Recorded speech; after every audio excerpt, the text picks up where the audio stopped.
station. Any unattended articles are likely to be removed without warning. This is the Hour of History Cities podcast with your host, Stephen Bauman. The Hour of History Cities podcast, as well as other Hour of History podcasts, can be streamed and downloaded at hourofhistory.com, iTunes, Google Music, our YouTube channel, and TuneIn. Be sure to also check out our Hour of History blog at hourofhistory.com/blog. And now we begin the Hour of History Cities podcast with your host, Stephen Bauman. Hello and welcome back to Hour of History, where it's our world, anytime, any place. I'm your host, Stephen Bauman, and this is the Hour of History Cities podcast, special World Cup edition. We're continuing our way to understand the cities that are going to play host to the 2018 Russia World Cup. And I've only got 3 cities left. There's only a little more discussion about these cities before we sort of sum it up. Hopefully by now you've had a chance to listen to the Hour of History podcast where Matthias and I discuss the sort of problems around this Russia 2018 World Cup and why you should still watch it anyway. Now back to cities. So this week we're talking about 2 different cities, Volgograd and Saransk. So these 2 cities, like I've said before, are not as significant, say, as St. Petersburg or Moscow, but are enormously significant in the greater history of the Russian Federation. And in the World Cup that they're going to play host to, they're going to be absolutely interesting cities for the people who want to go support their team. So let's start with Saransk. There's a lot to say about Volgograd, but Saransk should be mentioned as well. So Saransk is the smallest city that's playing host to a 2018 World Cup match. Its population is only 300,000. It is the capital of the Republic of Mordovia, which is one of those 22 republics that contribute to the Russian Federation, among other oblasts and provinces and things like that, autonomous regions. Saransk is home to the Mordovian people, and it is interestingly a sort of it's built on rivers, but it's the most landlocked. These are tiny little rivers, not powerful things like the Volga River that we're going to talk about later in the episode, but tiny little rivers. And as a result, this is a sort of landlocked, isolated city comparatively to some of these other cities that we've talked about, like Kazan. It's not on a sea. It's not a great naval importance to Russia or the Russian people, but it is important as a work settlement for rural Mordovians. And it has a long history. It was a fortress founded in the 17th century on the sort of frontier of this Russian Empire. So it has interactions like some of those other cities that we've talked about with those Mongol peoples and Turkic peoples. It's still relatively significant in the term of Russian history, if only because it has one of its ethnicities and one of the important universities. It has some Lutheran churches, some Orthodox churches. But other than that, it's just a nice city to be around with some interesting architecture, cathedrals, national drama, theaters that you can visit.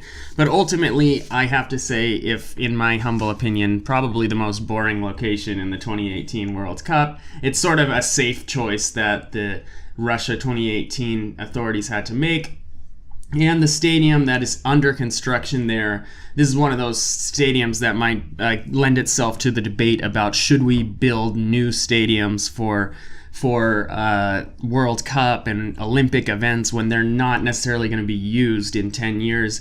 This new stadium, Mordovia Arena, is going to hold 45,000, which is sort of like that standard for World Cup 2018. It costs $300 million. And it's a new construction for this World Cup.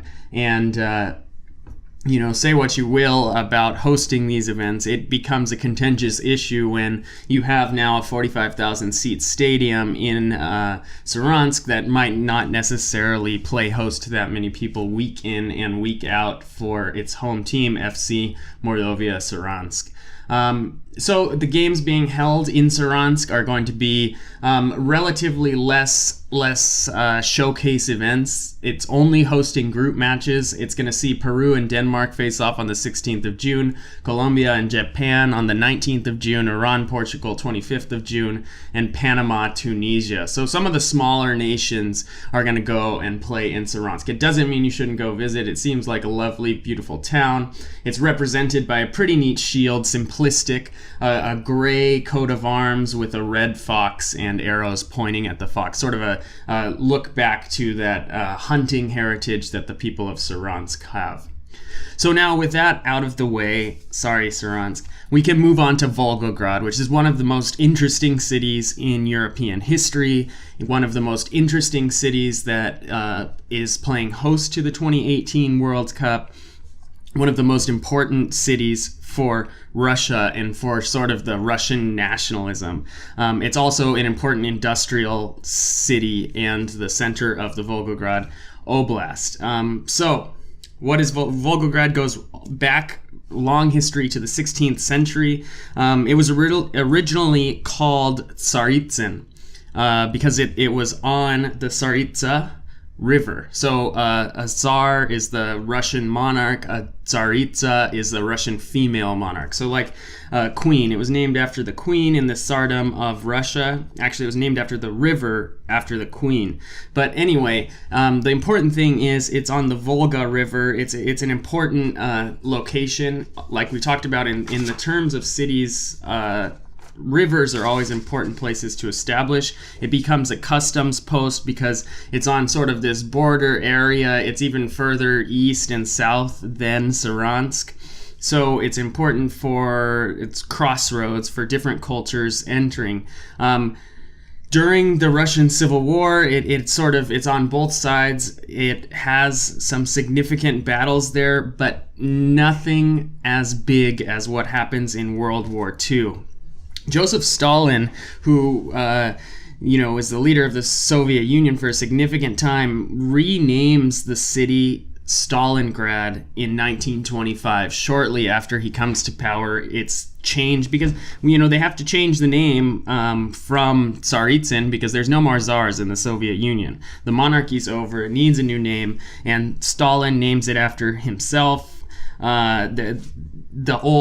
There's an old German migrant colony just outside of Stalingrad or Volgograd called Sarepta. That's included into the city, and what happens is a lot of these German immigrants flee. So like Mennonites and Lutherans who had been given a community to freely worship under Catherine the Great were sent away, and a lot of them end up going to the United States and to South America. It's kind of interesting. Anyway, Stalin makes his namesake city enormously important, and it becomes a big place for shipment and for industry. Now, the Germans attack it, and it's the home to the Battle of Stalingrad, which may be the bloodiest battle in human history. No one knows for sure exact estimates with warfare. It's always tricky. There's high and low estimates, but people say at least 1.2 million to 2 million people died in the Battle of Stalingrad. It was a struggle between Hitler and Stalin. Hitler knew he had to hit Stalin where it hurts and destroy his namesake city, and Stalin was not going to let that happen. So enormous amount of fighting that lasted for most of fall 1942 all the way into winter 1943 before the Soviets were actually successful in beating the Germans and making the German troops retreat. So Stalingrad has that mythical status among the Russian people as this sort of unbeatable city that beat the Nazis when they threw everything at them. So Stalingrad in 1945 was awarded the title of Hero City, Hero of the Soviet Union. Usually this was an award that was given to soldiers, like General Zhukov would get Hero of the Soviet Union. Stalingrad is a hero city for its resistance. instance. And talking about the shield and the coat of arms, Stalingrad changes it. So on Stalingrad, on Volgograd, even today, on its shield, on its coat of arms, is that medal, that hero of the Soviet Union, because it beat the Nazis, and it sort of, kept Soviet Union's dignity there despite enormous losses. As early as 1961, though, with the process of de-Stalinization beginning, Khrushchev renamed Stalingrad. So he took away, there's this de-Stalinization, the Soviets turning away from Stalin's legacy, and Khrushchev renames the city Volgograd. So because it's on the Volga River, he's going to just name it Volga City instead of Stalin City. We already talked about how grad means city. And that's what it remains named all the way up until today. There's been some movements. The Orthodox Church wants to call it Tsaritsyn again. There's been calls, petitions signed. Some Russians want to call it Stalingrad again. Either way, it remains enormously significant. It has this giant monument that will be visible from Volgograd Arena, where the games are going to be played. The giant statue of the motherland, the giant monument to this enormous struggle that took place in World War II, and it is absolutely massive. An 85-meter statue of a woman holding a sword up to the sky. She's the warrior liberator of this city, Stalingrad, that's saying, "We are not going to fall to the Nazis." It was in 1967 the tallest sculpture in the world, and dedicated to these people who survived hundreds of days fighting against the Nazi regime. So that's an absolutely amazing thing. Not to mention, Volgograd Arena is on the Volga River. It's an absolutely beautiful stadium. It has a capacity of 45,000 people. It's gonna have all the new bells and whistles that you might expect from a World Cup arena. It is going to host, however, only group stage matches, and matches that don't necessarily have all those top clubs that you might draw. So Tunisia, England on June 18th, Nigeria, Iceland on June 22nd, Saudi Arabia, Egypt on June 25th, and Japan, Poland on June 28th. So we have these two massive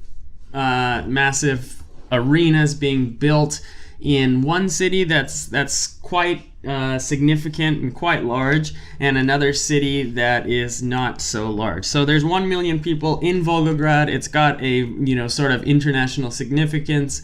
A new stadium might not be so out of place. In Saransk, it's kind of a different story. Either way, once again, you have two cities that sort of showcase the diversity and the history of the Russian Federation. You have monuments like this giant Mother Russia statue in Volgograd, holding the sword, defending the Soviet Union, the Russian people. And you have throwbacks to sort of the German settler heritage just outside of the city. In Saransk, you have the Moldovan culture, and you have a new sort of crossroads that people can see. What it is giving us insight into is the sort of diversity and historical heritage that Russian cities do have. I think a lot of times people tend to simplify Russia and the Russian people in their discussion only to being about certain groups and certain cities, and I think that's absolutely wrong. And I think when we watch the World Cup in 2018, we're going to sort of see the showcase of these very interesting cities. With that said, we only have a couple cities left to go to talk about the hosts of this Russia World Cup. Hopefully it's been useful so far. Feel free to leave me comments or send me an email at stephenbauman@hourofhistory.com. We're available on Google Play. We have a Twitter. Please reach out to us and enjoy Russia World Cup 2018. On Hour of History, it's our world, anytime, any place.